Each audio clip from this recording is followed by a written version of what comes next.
Are you experiencing mental instability? Can you just not seem to do away with those pesky emotions?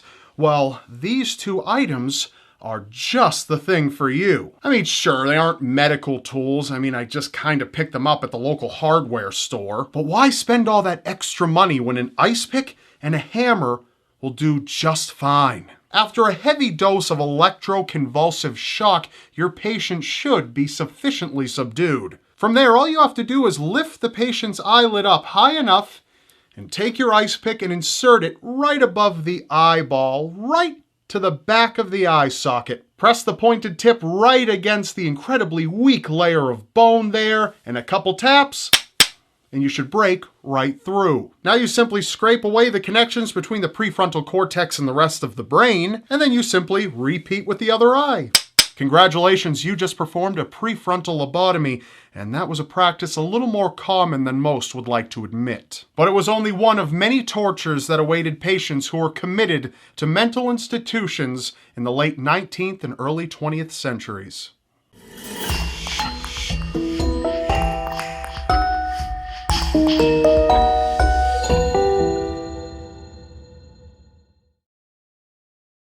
Trans-Allegheny Hospital was one of the hospitals that was notoriously known for conducting these ice pick lobotomies. See, the benefit behind a lobotomy is that it took usually under 10 minutes to perform, and as surgeons weren't always available, just about any of the non-surgical staff could be trained to perform them.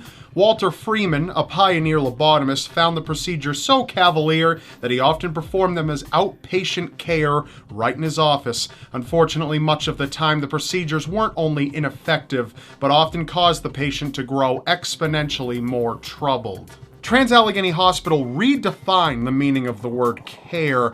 They would see to it that patients that couldn't be adequately controlled were locked away in cages. Mental institutions, once known more crudely as insane asylums, have left a black mark on the study of mental disorders. But absurd procedures like ice pick lobotomies and being locked in cages weren't all that were to be feared. Simply the living conditions of these hospitals were sickening. Trans-Allegheny Hospital, for instance, was built to hold 250 patients, and in the 1950s and 60s, it housed over 2,800 patients. Some hospitals report only having 3 custodians to clean up after over 300 incontinent patients. Human waste was smeared everywhere, and patients were forced to sleep in their own excrement. Byberry Mental Hospital was another such example of this. Charles Lord was a conscientious objector of World War II. Being a pacifist, he refused to fight in the war. However, Charles came to provide service in alternative ways and was assigned to Byberry Mental Hospital. Having been appalled at the conditions of the hospital, he snuck in a small camera that he used to quickly snap pictures when no one was looking. Those pictures would reveal the horrific environment that the patients were forced to live in. Patients were packed together, living in their own filth, and often kept naked. These images were published by Life magazine in May of 1946, and Byberry Hospital was exposed, but of course with little to no result. Byberry Hospital was large. It was built to hold 2,500 patients, but even the following year, still after they were exposed, they held 6,100 patients. It would take another 40 years until Byberry would be shut down. This kind of thing disgusted people back in those days, as it disgusts people now, how mentally ill people were treated. How could they be treated in such a way? Well, that's a good question. Why were they treated in such a way? We know that overcrowding was a huge issue. That, combined with a low budget, didn't ensure that the hospital could hire the proper amount of staff.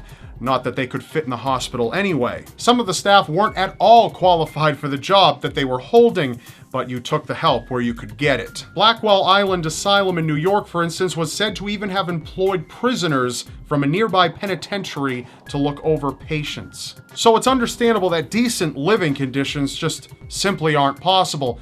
So why did the staff abuse the patients? Why are there so many common stories among so many different insane asylums where there are heavy levels of abuse, where people die at the hands of the staff?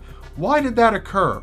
What would make someone who's entrusted to take care of the well-being of a mentally ill patient, what would make them abuse that patient? One experiment in particular expanded on this idea. In 1971, Philip Zimbardo, a psychology professor at Stanford University, conducted the Stanford Prison Experiment. He rounded up 24 willing participants for a 2-week study on prisoners and prison guards. The 24 participants were recruited based on their mental health. They had to be psychologically stable and healthy. The group was split into two, 12 prisoners and 12 prison guards. The experiment went so in-depth that those who were playing the prisoners were arrested at their homes for armed robbery with aid from the local police department. The experiment progressed faster than what Zimbardo could have expected.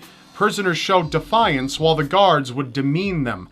They'd take away their mattresses so that they'd have to sleep on the concrete floors, force them to urinate and defecate into buckets without allowing them to empty or clean the buckets, and would strip them naked to embarrass them, simply to name a few of the things. The study was ended after only 6 days, and experimenters had reported that some of the prison guards had developed genuine sadistic tendencies. After only 36 hours, one of the people playing the prisoners had snapped and would scream uncontrollably. The Stanford prison experiment had revealed a lot about authority, and imagine giving that type of authority to someone in an insane asylum. Perhaps the most frightening thing revealed by this study was that you don't have to be predisposed to some mental illness to become a monster.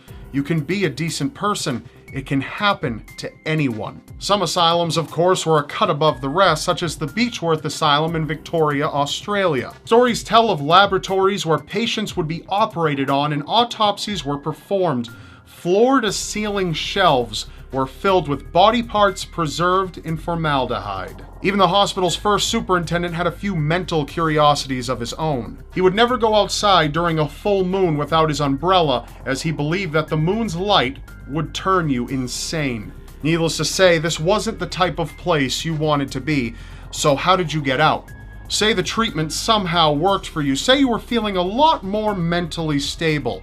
What now? You didn't need to only be afraid of how simple it was to get committed to one of these institutions, but also how hard it was to get out of them. In the case of Beechworth, it only took 2 signatures from medical practitioners to be admitted, but to get out, it required 8. Imagine being locked away, where the screaming continued all day and night. You were just unable to sleep, and the staff themselves were mentally unsettled just like the patients. There are numerous cases of physical abuse, sexual abuse, mysterious deaths, and at times, outright murder. In 1872, Julius Chambers was a reporter for the New York Tribune who, with the help of some colleagues, had himself committed to the notorious Bloomingdale Asylum in New York for 10 days. In his report, he described what he had experienced. Please keep in mind that terms like idiot and imbecile weren't meant insultingly in these days, but were medically professional terms. Among the maniacs, he wrote, 4 days in the excited wards of Bloomingdale, a night of horror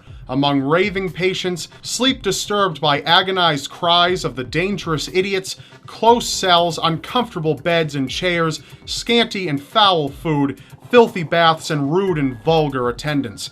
No amusements, games, or reading matter, imbecile boys exposed naked to the sun, and venerable blind men beaten by enraged keepers. Julius's expose went on to reveal that patients were often led to suicide within Bloomingdale's walls for the cruelties that went on there. These kinds of investigations helped put a spotlight on mental health issues and aided in introducing reforms. Deinstitutionalization eventually began in the mid-1950s with the introduction of Thorazine, the first effective antipsychotic drug. With this medication in place, asylums began to break down and forfeit old treatments such as lobotomies. They released patients in huge waves, sometimes leaving them homeless on the streets. And as a result of reforms, it would be less likely to end up committed to one of these institutions as time went on. Asylums were exposed by a number of activists, as well as by David Rosenhan, who conducted an undercover experiment that revealed that perfectly healthy people were capable of being diagnosed with psychotic disorders.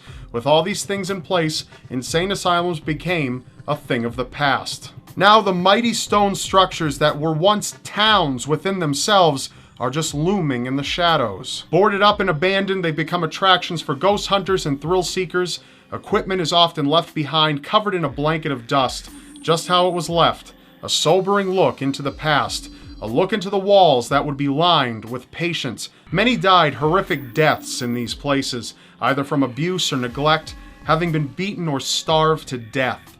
It's a reminder of how far we've come, but also what authority can do to a healthy mind.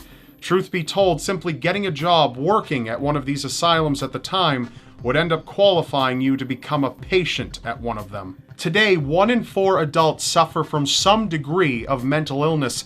Luckily, we don't live back in these times, as some people were carted off to the insane asylum simply for feeling sexual attraction. That makes me quite confident in saying, I'm happy to live in the day that we are. If you're interested in bizarre mental disorders, please look to the description below. I've linked one of my episodes of Seriously Strange, which covers the weirdest mental disorders.